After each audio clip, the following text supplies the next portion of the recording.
Hey, welcome to Worth It Wednesday. Every Wednesday we send a principle worth learning, a question worth answering, a recommendation worth taking. Today's principle is that good leaders shore up weaknesses, great leaders amplify strengths. So let's start with the beginning. Good leaders shore up weaknesses. Well, there's a lot of business and leadership literature written that says you need to ignore your weaknesses or don't focus on your weaknesses. And that's fine in theory, but what I want you to hear is that there's people on the other side of those weaknesses. And if you don't focus on them at all, if you ignore them, well, there's going to be people who get hurt and there's going to be customers that don't get served. Now, I don't think you should ignore your weaknesses, but I also don't think you should dwell on your weaknesses. And a lot of you are using your weaknesses as an excuse to not take action. Cut it out. We don't need you to do that. We need you to act. Leaders are people of action. So what is the proper approach to our weaknesses? Well, we need to shore them up.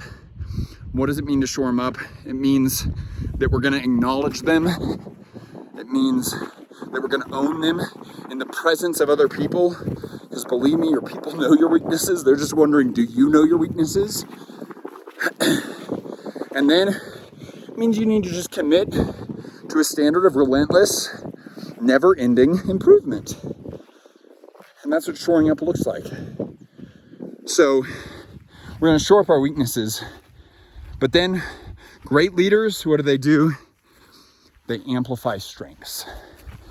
I would argue that most leaders are under-resourcing the area in their business or in their life where they have the greatest opportunity to grow.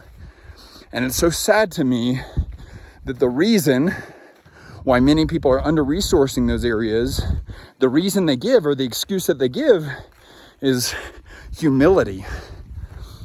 Listen, real quick. It is not humility to ignore or disavow or not own your strengths. Your strengths represent your greatest opportunity to grow as a business, as a leader, and as a person. And when you pretend like they don't exist and call that humility, man, it's a farce. It's a cop-out. What does actual humility look like? Well, humility is to have an accurate viewpoint of oneself.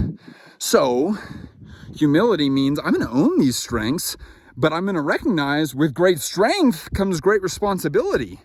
And it means that I need to max out on the gifts, the talents, the wiring, the personality traits, the dispositions that I've been given so that others benefit. And I'm not going to disown those. I'm not going to not acknowledge those. I'm going to own those and play all out to serve other people with those. We're talking about amplifying your strengths. Asking, what are the areas that I am uniquely strong, uniquely gifted? What are the areas as a business that we are uniquely strong, uniquely gifted? And then how do we double down on those? How do we play all out? How do we make sure that we are, just squeezing them for everything that they're worth so that others benefit? Double down on the areas where you're strong. So where are you strong as a business right now? Where are you strong as a leader right now? How could you apply 20% more intentionality, effort, and commitment to those areas? What would it look like to not be an amateur in these areas where you're strong? What would it look like for you to be a professional? Because again, the principle, good leaders shore up weaknesses, and we need to shore them up. We need to be committed to getting better always in those areas. Great leaders, what do? They amplify strengths. Y'all, we're rooting for you. We want to see you win. If you want to sign up for Worth It Wednesday, you can do that at pathforgrowth.com. We send this email out every single Wednesday. Remember, my strength is not for me. Your strength is not for you. Our strength is for service. Let's go. Let's go. Let's go.